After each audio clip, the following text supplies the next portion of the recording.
Today we have Masters League Open Workout 22.1, which is a 7 rounds for time of 30 double unders, 3 snatches at 60 kilo, and then 3 bar facing burpees.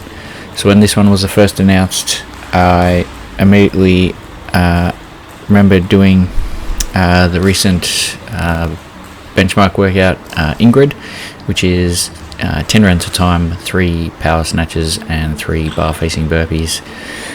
So I went and had a quick look at how I attacked that one, and I managed to do touch and go reps for all 10 rounds, and was fairly consistent on the burpees. Started to break down after a little bit, but still somewhat consistent on those. So that was my strategy, even though slightly different, a little bit less rounds, but adding in those double unders was definitely going to come into account and become a factor as well.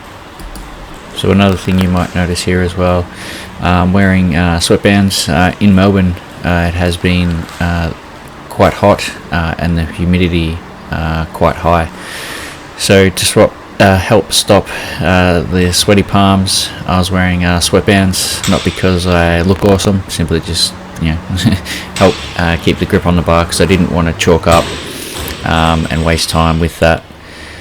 With the bar facing burpees, I've been doing quite a bit of work on just staying consistent for as long as I possibly can, keeping every rep exactly the same. With the double unders, I was just looking to go unbroken, but try and stay relaxed. In the past, I've had quite a few Achilles issues, and up until recently I've been recovering pretty well, so been doing quite a bit of work with the double unders, starting to become quite efficient at those again, meaning that I can treat that somewhat as a rest, which definitely helped going into the snatches and the burpees here. So with the touch and go power snatches, I was quite surprised at how I wouldn't say comfortable, but surprised at how they felt. I was expecting them to feel a lot worse because I haven't been doing a lot of Olympic lifting of late, and definitely have not been doing touch and go reps of any description. So I was quite surprised, even though quite a few of the reps were a little bit sketchy. I was still surprised at how they felt throughout. Again, there was only a couple sets where I did break or trip on the double unders. I managed to get most of them unbroken. I think there was 1 or 2 sets overall where I wasn't able to keep them unbroken here. So for those of you that did watch the videos last year, I always do 2 attempts showcasing 2 different strategies. So on my next attempt, I'll be doing singles on the power snatches, trying to push a little bit faster on the burpees, and still try and keep the double unders unbroken also. So here we're going into round number 4. This is the end of this is the tiebreaker time. To be honest, I wasn't thinking about the tiebreaker time at all. I usually get the tiebreaker time once I finish the workout, sit down and watch the workout. So I had wasn't any sort of type of game plan to sort of go hard on the first 4 rounds and then sort of slow towards the last 3 rounds. The main reason for that is I'm quite a ways away from my peak fitness, strength, endurance, pretty much everything. So not really, I don't really have high hopes for a super competitive score.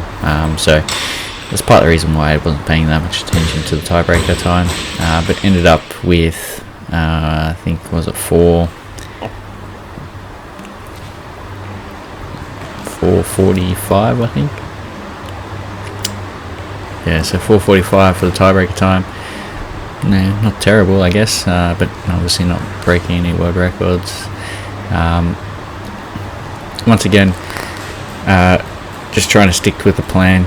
I knew transitions were going to be important, especially with the low reps. So I was trying to stay conscious of those type of things. So transitioning from the rope straight onto the bar as fast as possible. You notice I was sort of playing around with the post there. I've got the rounds marked off, so I don't do extra. On a few of my videos, like both Gretel and Ingrid, I think I did an extra round, so I ended up doing 11 rounds because I had lost count. So that was just to keep everything in check, making sure that I wasn't doing extra reps. Burpee technique, the thing I try and keep the same is just stepping up towards the bar, so trying to take the least amount of steps in process wise to get to the bar and then jump over with both feet. I alternate which foot I bring up out of the burpee, so I alternate with that as well.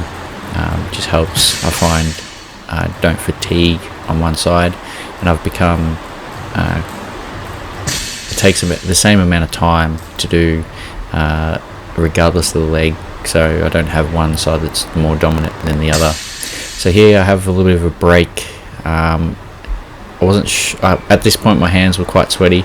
I didn't want to go straight onto the bar just in case I had to break, and I didn't want to break it. That was the reason why I took a little bit longer there, and the reason I chalked up as well.